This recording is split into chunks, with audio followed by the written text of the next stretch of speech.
Assalamualaikum warahmatullahi wabarakatuh. Selamat pagi anak-anak. Puji dan syukur marilah kita panjatkan kehadirat Allah Subhanahu wa taala atas karunia dan rahmatnya. Kita dapat melaksanakan pembelajaran hari ini dengan sehat, penuh hikmat dan penuh semangat. Salawat beserta salam semoga senantiasa tercurah limpahkan kepada Nabi tauladan kita Nabi Muhammad SAW.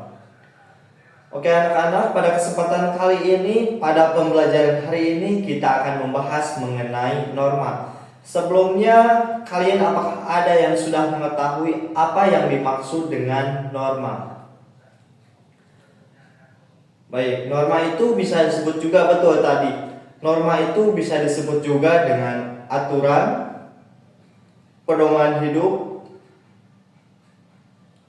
apalagi dasar dalam berperilaku. Itu semua benar. Ayo berikan tepuk tangan yang sudah menjawab pertanyaan Bapak tadi. Oke. Untuk lebih lanjut Bapak akan menjelaskan apa sih yang dimaksud dengan norma. Norma ini sebenarnya berasal dari bahasa Yunani kuno yang disebut juga dengan nomos. Nomos ini diartikan sebagai standarisasi perilaku manusia. Tetapi secara umum, norma ini dapat diartikan sebagai aturan yang mendasar dalam kehidupan manusia. Jadi norma ini bisa digunakan dalam kehidupan bermasyarakat, lingkungan persekolahan. Secara umum norma juga terbagi ke dalam 4 jenis. Yang pertama itu norma agama, yang kedua norma hukum, yang ketiga norma asusila, dan yang ketiga itu norma kesopanan. Norma agama, apa yang dimaksud dengan norma agama? Norma agama adalah segala bentuk aturan dan pedoman hidup atau yang menjadi standarisasi yang bersumber pada agama.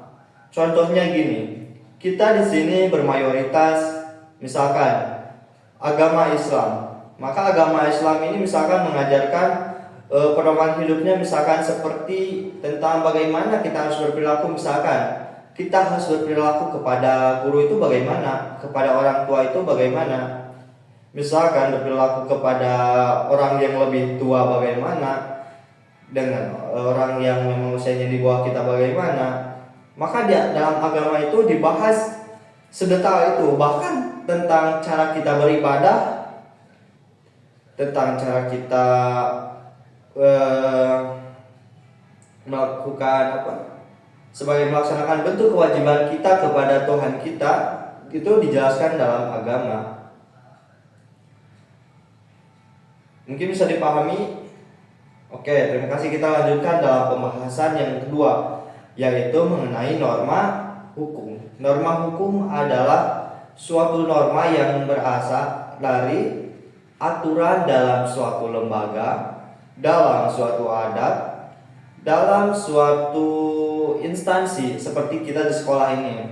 Di sekolah ini tentunya kalian juga sudah mengetahui bahwa di sekolah ini juga adanya tata tertib. Tata tertib ini ditujukan agar kalian sebagai siswa dapat melaksanakan pembelajaran dengan tertib, melaksanakan interaksi dengan tertib, tanpa adanya kekacauan atau pertikaian di sana.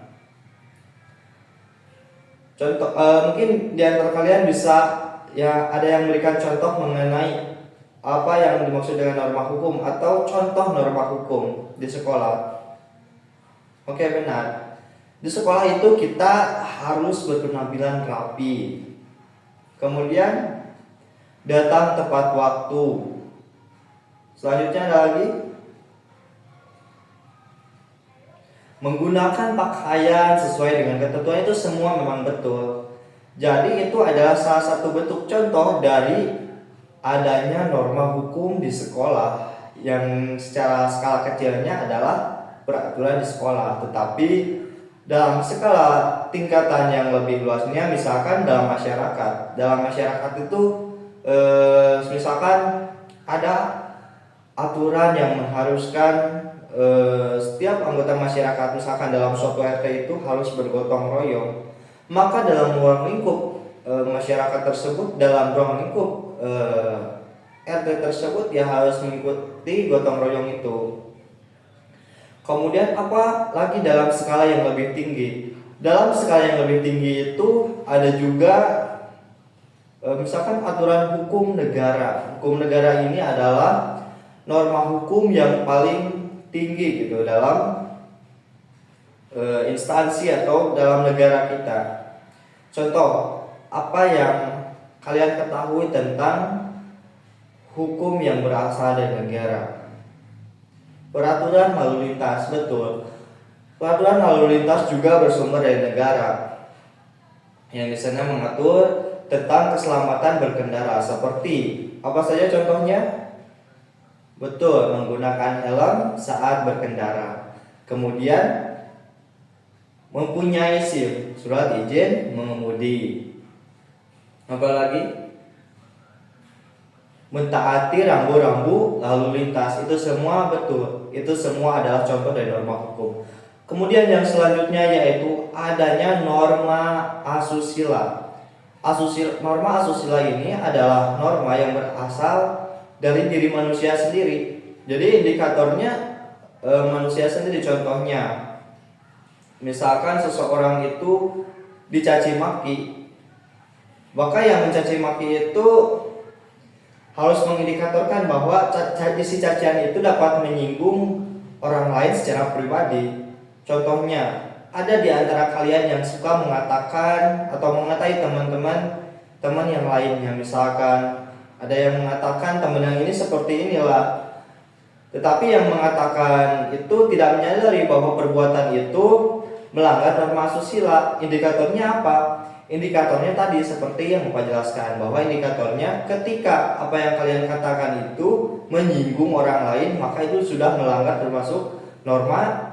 Ya betul, itu termasuk pelanggaran terhadap norma asusila. Yang selanjutnya yaitu norma kesopanan. Norma kesopanan ini adalah aturan atau etika yang telah disepakati dalam masyarakat. Semisalkan gini, contohnya nih, dalam ruang lingkup masyarakat itu sudah menyepakati, misalnya ketika kita lewat di depan orang lain itu kita harus bilang permisi. Nah kemudian ketika kalian di sana ada kumpulan, kemudian kalian lewat dengan begitu saja, tidak bilang permisi, maka itu sudah melanggar norma. Ya betul, norma kesopanan. Kemudian tadi kita akan jelaskan mengenai sanksi-sanksinya. Yang pertama, apa itu sanksi dari norma agama? Sanksi dari norma agama, selain dari mungkin akan adanya sanksi sosial juga, tetapi norma agama ini sanksinya didapatkan dari Tuhan mereka setelah mereka meninggal.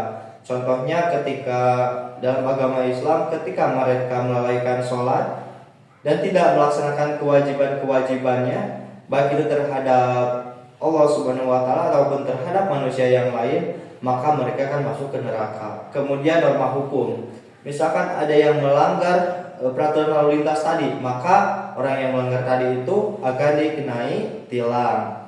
Yang selanjutnya yaitu norma asusila. Norma asusila ini bagi yang melanggarnya akan dikenai sanksi sosial, jadi akan dirasakan oleh mereka yang melanggarnya. Seperti tadi ada yang mencaci maki, maka orang yang dicaci tadi itu tidak akan menyukai orang yang mencacinya.